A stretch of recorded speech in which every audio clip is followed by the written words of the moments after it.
જે આ એપ્લિકેશનની આપણે જે 12 એક્ટિવિટી છે એ યુઝ કરીએ તો આપણું થોડું મૂડ જે સ્વિંગ થઈ ગયો હોય તો એ આપણને પ્રોપર કરવામાં બહુ હેલ્પ થતી હતી. એમાં 12 એક્ટિવિટી આપી છે, એમાંથી આપણને જે ગમતી કોઈ એક્ટિવિટી કરીએ તો એનાથી એક પોઝિટિવ બેનિફિટ મળતો હતો.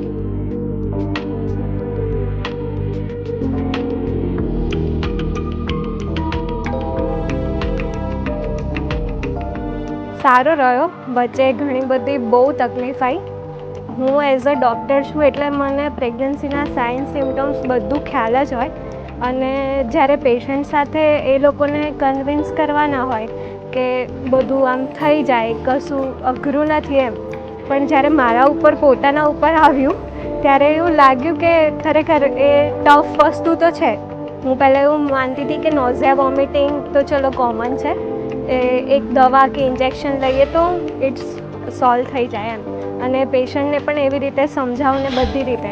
પણ એ જે 4 મહિના એના લીધે જે મૂડ સ્વિંગ્સ રહે, તમને કાંઈ જ કરવાની ઈચ્છા ના થાય, એવા ટાઈમે તમે બધું જાણતા હોવા છતાં પણ શું કરો, એ બહુ જ અઘરું હતું. પણ એક આ એપ્લિકેશન થ્રુ અને જે પોઝિટિવ એટીટ્યૂડ, એનાથી મને 5 મહિના થોડું કમ્ફર્ટેબલ રહ્યું.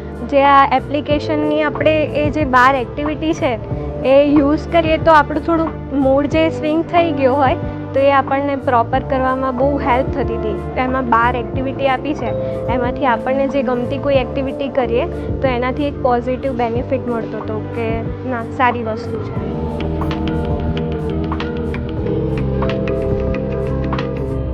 એટલે એઝ અ ડૉક્ટર તરીકે મને બધા ચેન્જીસ અને જે બાળકનો જે રીતના વિકાસ ને બધું થાય એ મને ખ્યાલ જ હતો, બટ સંસ્કાર બાબતે આપણે થોડું ઘણું ખ્યાલ હતું કે આવી એપ્લિકેશન આવે છે, અને મેં પોતે વિચારીને રાખ્યું હતું કે મારી પ્રેગ્નન્સી વખતે હું આટલું રીડિંગ કરીશ, આમ કરીશ, એ બધી રીતના.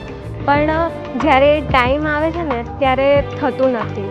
એટલે એવા ટાઈમે એપ્લિકેશન કે એવું કંઈ એ આપણને એક પુશઅપ મળે છે કે એમાં એ બધી વસ્તુ આવી જાય છે 12 એક્ટિવિટીમાં. એટલે તમારે શોધવા ના જવું પડે કે હવે હું શું કરીશ એમ. તમે એક્સ્ટ્રા કરો એ તમારું બેનિફિટ છે.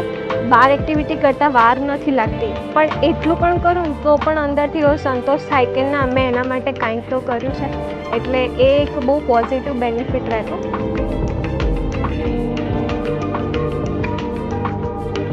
મને છે ને પ્રેગ્નન્સીના ન્યૂઝ મળ્યા પછી મને આના વિશે વધારે ખબર હોય એટલે એટલી ગભરામણ પણ વધારે થાય. એટલે જ્યાં સુધી બાળકની કાર્ડિયાક એક્ટિવિટી નહોતી આવી ને ત્યાં સુધી સતત આમ એ જ ટેન્શન રહ્યા કરે કે શું થશે આગળ એમ. જ્યારે પછી અમે ફર્સ્ટ ટાઈમ જ્યારે ડૉક્ટરને બતાવવા ગયા અને ડૉક્ટરે કીધું કે કાર્ડિયાક એક્ટિવિટી પ્રેઝન્ટ છે, એ જ દિવસે આપણે પેલી વાલી માનો કોન્સેપ્ટ છે ને એમાં એ જ વાક્ય હતું કે આજે તને મારો પહેલો ધબકાર સંભળાયો. જ્યારે મેં એ સાંભળ્યું અને વાંચ્યું ને ત્યારે મને એટલું સારું લાગ્યું ને કે એને પણ ખબર છે કે મારો પહેલો ધબકાર સંભળાયો. એટલે આમ થોડી એટલી રાહત લાગી હતી ને કે ચલો હવે કંઈ પ્રોબ્લેમ નહીં થાય. जॉयफुल और पॉजिटिव प्रेगनेंसी के लिए आज ही ज्वाइन करें गर्भ संस्कार गुरु.